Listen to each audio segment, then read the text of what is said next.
Hai, hari ini saya nak tunjuk satu projek baru Semidi. Dia panggil The Camellia. So, dia projek under Township Kamudako.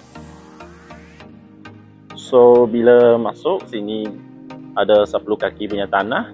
Sebab total land size adalah 40 kali 80.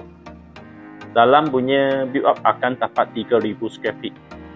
So, dia total ada 4+1 room, 4 bathroom.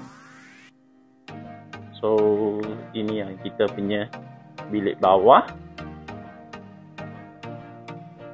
Okey, so ini bilik air sharing punya.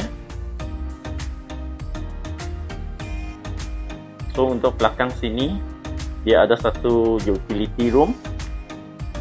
So, ini untuk dapur punya tandas. Okey, bila kita sampai first floor,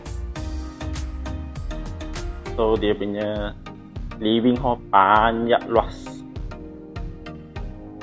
So, ini bilik ketiga. Ada sendi punya bilik air. Okey. Bilik kedua. Sama, ada sendi punya bilik air. So, untuk sini mungkin boleh buat office room ke. Ni master room. So, master room depan sini ada balcony.